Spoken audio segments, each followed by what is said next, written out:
Olá a todos, sejam bem-vindos a mais uma edição do TechCast. Eu sou seu apresentador Eduardo e hoje eu tenho comigo dois economistas. Por favor, se apresentem. Oi, sou o Lucas. Oi, eu sou o Pedro. Lucas, eu queria começar fazendo uma pergunta para ti, já que, bom, tu é um grande economista. O que te interessou a entrar nessa área? Bom, eu me interessei sobre a globalização entre os diferentes comércios que são feitos entre os diferentes países. Essa é a minha área na economia, que eu mais gosto. Interessante. Então, vamos começar a nossa conversa, Lucas, contigo.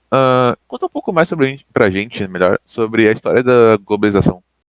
Bom, a globalização ela começa no capitalismo comercial, quando começa a circular as mercadorias, a troca de pessoas com a colonização nas Américas e a busca de especiarias na Índia, junto com as grandes navegações, que foi quando ocorreu um aumento no comércio entre os mais diferentes países. Basicamente foi isso. Interessante. Então, Pedro, tu falou ali sobre fases do capitalismo.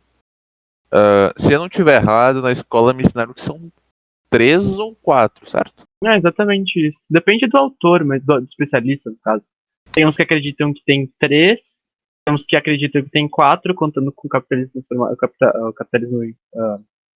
formativo.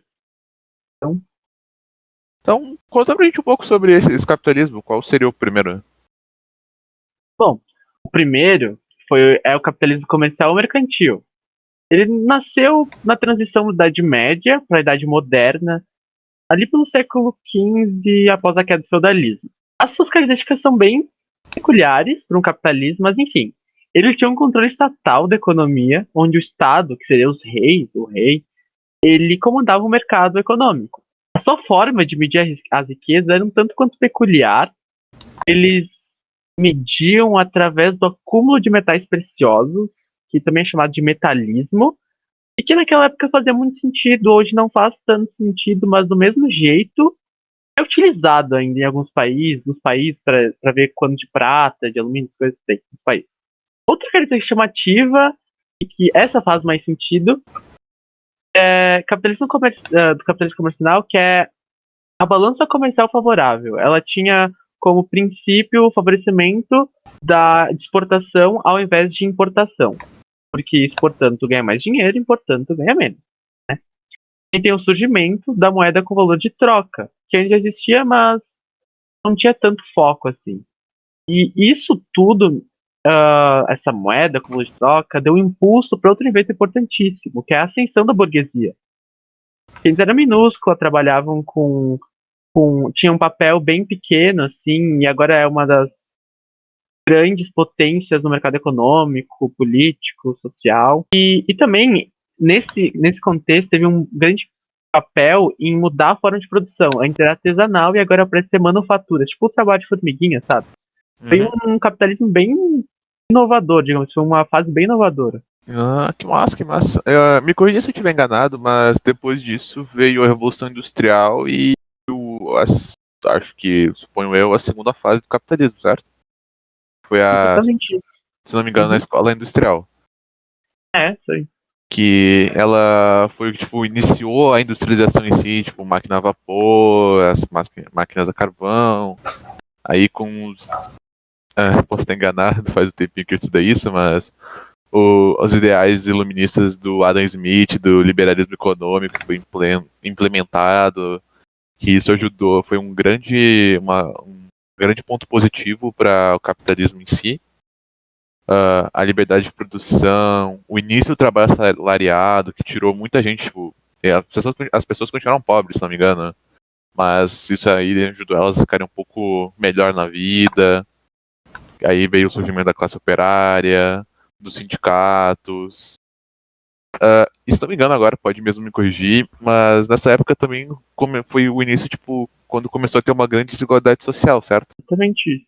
Uma coisa que é muito presente até hoje. Depois eu devo falar um pouco sobre essa desigualdade social. Teria alguma coisa que tu quer complementar só da fase do industrialismo ou consegui resumir bem? Tá certinho. E como é que vocês falaram agora sobre o capitalismo industrial? A globalização devido à Revolução Industrial que aconteceu na época e com uma necessidade de aumentar as produções, a globalização cresceu ainda mais no capitalismo industrial. Que massa, pô.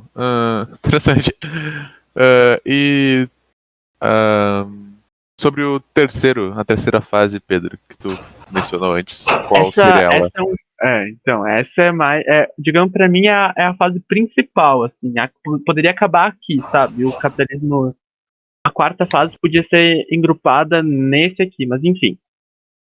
Ela é chamada de capitalismo financeiro ou monopolista. Já dá pra ter uma ideia do que se trata, né? Pois então, ela começou no final do século XIX e ela perdura até hoje. Não foi nessa época que teve a crise de 29? Exatamente. Vou falar um pouquinho depois, deixa eu só dar uma contextualização. Pode ir. Enfim, ela tem duas características principais.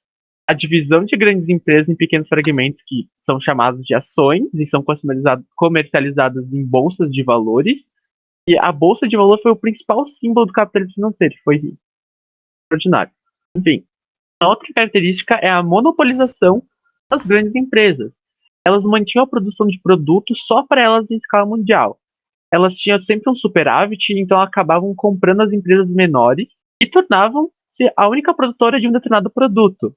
Ou também elas podiam juntar duas grandes empresas do mesmo ramo com uma fusão, e essa fusão de empresa controlaria desde a produção até a extração de matéria-prima. Se chama oligotipo, se não me engano. Algo bem, bem louco. Mas enfim, agora voltando para aquilo que você falou da crise, então. Essa crise aconteceu em 1929, nos Estados Unidos, lá em Nova York, na Bolsa de Valores de Nova York, Dow Jones, e ela também é chamada de Grande Depressão. Enfim, o que aconteceu? Todo mundo estava começando a investir, estava criando vontade de investir, investiam todo o seu patrimônio sem diversificar. Acabou que teve uma hora que ela subiu muito, e as pessoas venderam para comprar mais embaixo por um valor mais, para ter mais, enfim. Só que todo mundo vendeu. Tipo, despencou muito mesmo. Acarretou numa crise trilionária. Teve desemprego, pessoas morrendo de fome. Foi algo bem terrível, assim, para aquela época, sabe? Foi. Que é isso aqui? Mas teria mais alguma coisa para completar, só para não te interromper? Não. Sobre... Pode falar. Sobre o capitalismo financeiro é mais isso mesmo. Foi. Pra mim, ele tá até agora. Mas tem gente que diz que. Isso aí de ele tá até agora. Eu lembro que há um pouco tempo atrás eu tava vendo um artigo sobre o quarto capitalismo, era o.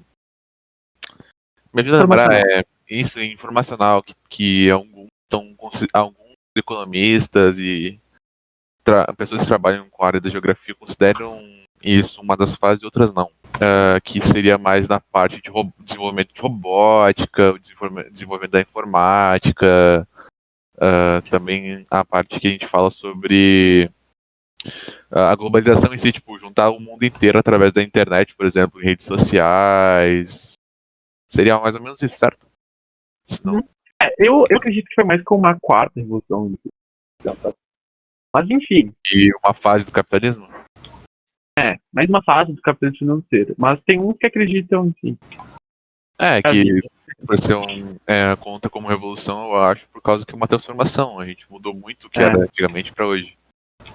E eu não sei, mesmo não acho que eu não sei direito ainda o que pensar se é uma fase ou não, mas teve, acho que, muitos pontos positivos. Por exemplo, a integração do mundo em si. Antigamente, se tu quisesse, nem imaginaria em falar com uma pessoa que mora no outro lado do planeta. Com essa fase, com essa revolução industrial, a gente agora consegue ter essa habilidade, o valor da informação, o desenvolvimento tecnológico, por exemplo, algo de muito valor para a própria civilização. Lucas, teria alguma coisa para falar sobre a globalização no capitalismo informacional? Bom, como é que vocês já falaram do capitalismo informacional?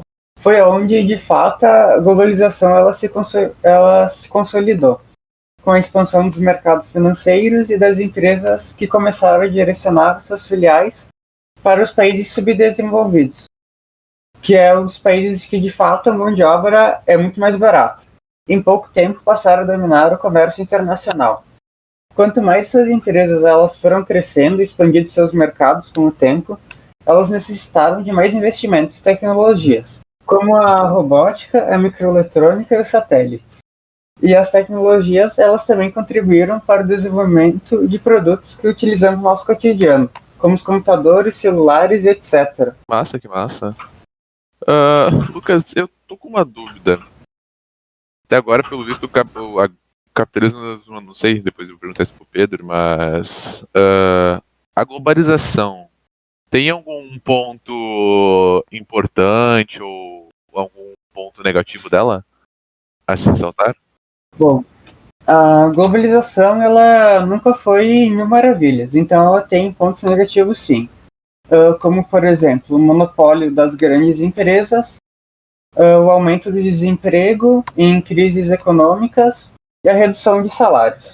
E só para o público de casa entender, teria como dizer alguns 3 pontos positivos só para ficar mais esclarecido? Sim, ela também tem vários pontos positivos. Entre eles são o acesso a produtos que não são produzidos nacionalmente, então o acesso a produtos internacionais, o mercado mais competitivo e a inflação bem mais controlada.